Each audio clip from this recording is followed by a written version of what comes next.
Welcome students to this session of political science class with me, and this session will continue your unit chapter 14, that is international organization in a unipolar world order.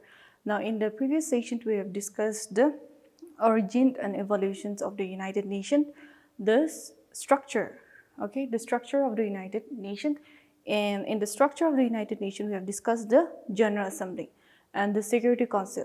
Now it is in the Security Council we have stopped, right? Now the Security Council, in the previous session said, it has 15 members. We have the big 5 members and the 10 non-permanent members. Now this big 5, that is Britain, France, Russia, US and China. Okay, they are considered as the permanent members. Now what made them more unique is because of the presence of the veto power. Now the 10 non-permanent members, they are elected by the General Assembly with a 2/3 majority, and their term is only 2 years, and they have to, after this 2 years of term, they have to again go for re-election to be a member of the Security Council. Now the Security Council, the other name is also known as the Enforcement Wing or the Executive Wing.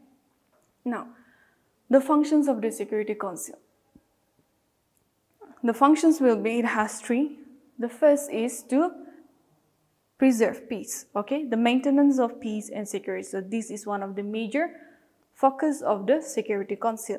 Now point number 2, it says that the Security Council, will ask the parties who are in conflict with each other, maybe 2 or 3 countries who are in conflict with each other, to solve their conflict through mediation, negotiation, arbitration, or any peaceful methods, or even to the use of peaceful means such as judicial settlements. So the second is asking the conflicting countries to solve disputes through peaceful means, through talks, maybe bilateral or trilateral talks, to discuss what is their conflict all about and to solve this conflict through negotiation, arbitration, or mediation. Second point. Now the third point of the functions of the Security Council will be, if none of the peaceful means that I've mentioned in the point number 2, that is negotiation, arbitration, mediation, if none of these peaceful means is being made a success in resolving the conflict between or among nations, the Security Council will authorize the use of military action, that is use of force to resolve the conflict that is going on. For example, where the United Nations Security Council authorized the use of military actions will be in the First Gulf War. We have discussed that. In the First Gulf War, when Iraq forcefully invaded and occupied Kuwait, right? Now, the UNSC, it made the move and it asked the Iraqi government to withdraw her troops from Kuwait, and the date was given of the 15th of January 1991. But Iraqi government, she failed to refuse to withdraw her troops from Kuwait. So this led a massive airstrike against Iraq on the 17th of January 1991. So this is the one example which shows that the Security Council, to authorize the use of military action if none of the peaceful means is being, make a breakthrough to resolving the conflict among or between the countries, that is the use of military actions. So these are the 3 functions of the Security Council. First one is to maintain peace. Second is to solve the conflict through peaceful means. Third is, if this peaceful means is not have a breakthrough in resolving the conflict, it will use the military actions. Now the next is the veto power, or in the Security Council. Now the veto power, it is only for the 5 permanent members. They can use only this. So what is the veto power? Any negative vote, any negative vote by a permanent member, it is known as veto. Voting against a proposal or any military actions that the Security Council is planning to adopt, if a country among the 5 big powers, if they vote against it, it is veto. Okay, that's the meaning of veto power. Now, the presence of the veto power, it makes undemocratic for the United Nations members. Okay, because the 5 big powers, they have sole authority in taking most of the decisions. Okay, and if one country is not in favor of the decision, they can use the veto power. So that much powerful veto has for the 5 big countries. Okay, so these are the functions of the Security Council. Number 3, we have Economic and Social Council. It is also known as the ECOSOC.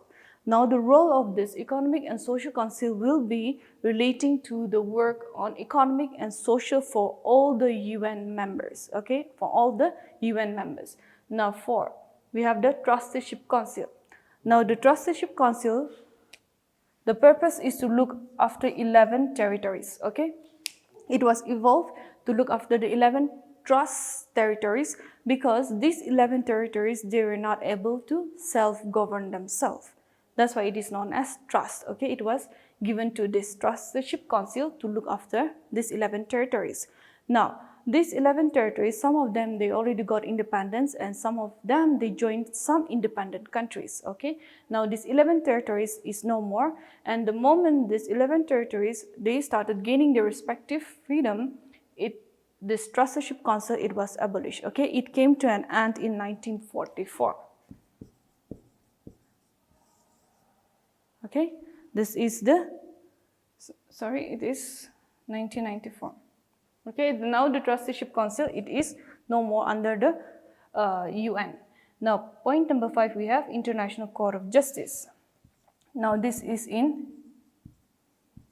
Hague. Okay, the permanent seat of the ICJ, it is in Hague in Netherlands. It has 15 judges. Okay, in total we have 15 judges. Now, the last is the Secretariat. Now, the Secretary, the head of the Secretariat is the United Nations General Secretary. At present, Antonio Guterres, he is the Secretary General of the United Nations. Now, he is the head of here, and the Secretariat will consist of all those members who are working for the United Nations. Now, this present Secretary General, he is the 9th Secretary General. Okay, 9th Secretary General. He assumed the office on the 1st of January 2017. Now, the term of the Secretary General is 5 years. Okay. Now, the Secretary General, it will be appointed by the General Assembly on the recommendations of the Security Council. Now, the role of the Secretary General he will be the person who will give, okay, who will present the annual report, that is the yearly report of the United Nations to the General Assembly. Okay, all the works that the United Nations has been taking up, be it in military actions or any sanctions or any relating to the refugee settlements, okay, or any human rights violation that the United Nations has been doing or has done in the 1 year, the Secretary General will present it to the General Assembly. So that is one of his role. And the second will be, he will bring into attention, okay, the Security Council. He will call the attention of the Security Council if there is anything to do with maintenance of peace and security. So these are the 2 important functions of the Secretary General. That is, first, to give the annual report to the General Assembly. Second is to bring the attention of the Security Council of any matters relating to peace and security. So these are the structures of the United Nations. Now the next topic is the major specialized agencies. Apart from this organ, United Nations also have many specialized agencies. Now here we'll talk about major specialized agencies, the broad specialized agencies. Okay, as we all know, right, the United Nations work is in various areas. It touches the lives of every people. Now the most focus will be on the developing countries. Okay, their work, the focus area. Now there are specialized agencies. There are also a lot of works, programs, also funds. Okay, funds for the benefit or the upliftment for social, economic, all right, as well as cultural development of all the UN members. Now, when we talk about the major specialized agencies, we have the ILO, that is the International Labor Organization. From this word labor, it's referring to the workers, right? Labors for those who are working in industries, commerce, in agriculture. Now, this International Labor Organization, they will focus for the upliftment or for the benefit, security for the workers, okay, those who are engaged in manual works. They will provide for, or they will ask for, equal wages for both man and woman, giving or providing for humane working conditions, okay, right of the laborers for a rest and leisure, as well as a working hour condition to be fixed by the International Labor Organization, where the laborers has to work in that minute or in that hour only and not beyond that. So this is the work of the International Labor Organization. Now the next is the Food and Agriculture Organization. So this organization is focused on the food, okay, providing food, as well as the focus on the agricultural output for all the UN members. Now here, when we talk about the FAO, it has a major work that is this, okay, World Food Program. Now the World Food Program, it is aimed for fighting hunger, okay, as well as poverty. So this is the aim of the FAO. Now the next major specialized agency will be the World Health Organization, WHO. Now this organization is some focus on the health, okay, health. Now their focus or their logo or their main focus will be this, okay, fighting diseases, fostering development, health promotion, and health education. So this is the key objective of every World Health Organization program. That is, the main focus of the WHO will be to fight diseases everywhere in the world, okay. This is the three major specialized agencies of the UN. The other, we have the UNESCO, United Nations Educational, Scientific, Cultural Organization. Okay, so this UNESCO, the focus will be on education. Okay, education, scientific development, as well as cultural organization. That means respecting the culture of this minority community. Okay, so the focus of this is the focus for the UNESCO. The other, we have the UNICEF, United Nations International Children's Emergency Fund. Here the main work of the UNICEF will be to improve the quality life of the children and women in the developing countries, okay? Not the developed countries, but the developing countries. So UNICEF is focused on children and women in developing countries. Now, the other major specialized agency will be IMF, okay, International Monetary Fund. So International Monetary Fund, it is focused on monetary, as well as a fund for the UN members. Now, it is to facilitate expansion for trade among nations, okay, removing trade barriers so as to facilitate trade and improve the economy of the member nations, as well as to give funds, okay. If a country needed fund, if a country is facing an economic crisis, the IMF will provide funds to that member country. Okay, so these are some of the major specialized agencies of the UN. Now the next topic, it is on the relevance. The relevance of the United Nations.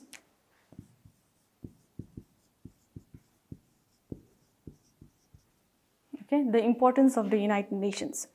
Now, no doubt, the United Nations has her weaknesses, okay? One of her major weaknesses will be in the Iraqi war. Not the first Gulf War, but the other Iraqi war, where the United Nations, along with 40 other countries, yeah, they formed a coalition and they attacked Iraq. Yeah, that happened in 2013. The purpose of this invasion or this attack was to prevent Iraq from developing weapons of mass destruction. Yeah, so this Iraqi invasion, it did not have the authority or this approval of the United Nations.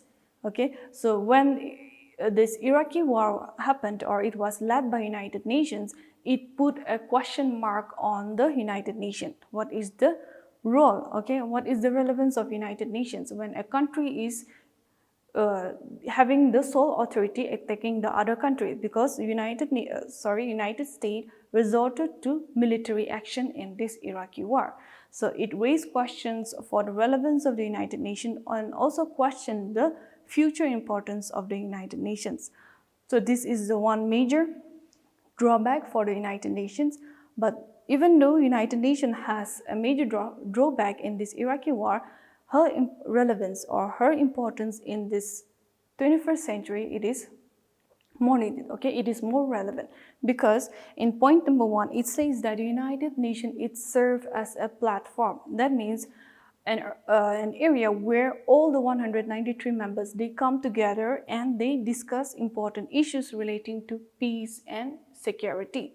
No other organization has this much membership, okay? 193 membership, none organization in the world has. So it is this United Nations which gives an area or which gives a place for all these 192 members to raise questions, anything to do with peace and security. So this is the one importance or the relevance of the United Nations. Now point number 2, one of the greatest achievements of the United Nations will be in the area of decolonization. Decolonization means helping the smaller countries to achieve their independence, okay? Now, this happened after the Second World War, where many Asian and African and Latin American countries, they started gaining an independence, yeah? And in gaining their independence, United Nations played a very important role, okay? And apart from this, the United Nations Charter, okay? The charter which says equal rights of nations, large and small, this phrase, okay?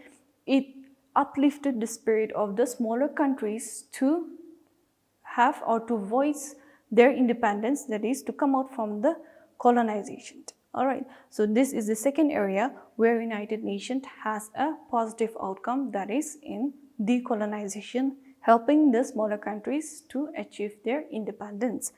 Now, point number 3, it says that the United Nations stood for human rights everywhere. Now, from time to time, the United Nations gives declaration for protecting as well as promoting economic, civil, as well as political rights of all the people around the globe. Now, in the United Nations Convention, it also gives punishment, okay, if it is anything to do with racial discrimination. If a country is having this issue, okay, racial discrimination, especially in the African continent, we have a lot of this racial discrimination. Now, the United Nations, they, through the convention, they give punishment to these countries, okay? So the point number 3, it is talking about the human rights, where the United Nations has played a significant role. Now, point number 4, it is talking about the United Nations Peacekeeping Force.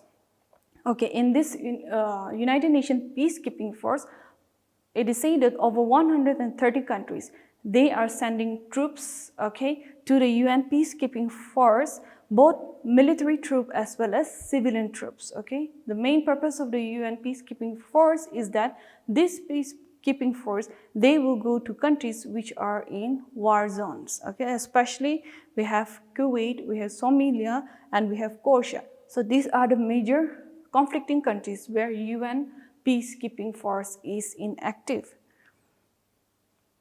Now, point number 5, the UN activities is devoted to social as well as economic advancement. Now, social and economic advancement here is mostly to do with providing shelter, okay? Providing food, shelter, and medical aid and education. Now, when we talk about providing food and shelter, at present, the United Nations is at work for the Rohingya refugees which have migrated from the Myanmar, that is a war zone country, and is settled in Bangladesh. Okay. Now here this is the main focus of the United Nations, that is providing food and shelter. Now in this Rohingya refugee resettlement, okay, the United Nations has been doing a marvelous job, as well as we have the presence of the UN Peacekeeping Force in this Bangladesh. for the protection and promotion of the Rohingya refugees. So these are the 5 points which shows or which throw lights the importance of the United Nations. Okay, now in the next session we'll talk about reforming the United Nations. Okay, what needs to be done for the United Nations to be more democratic in this 21st century. Okay, so with this we'll end this session.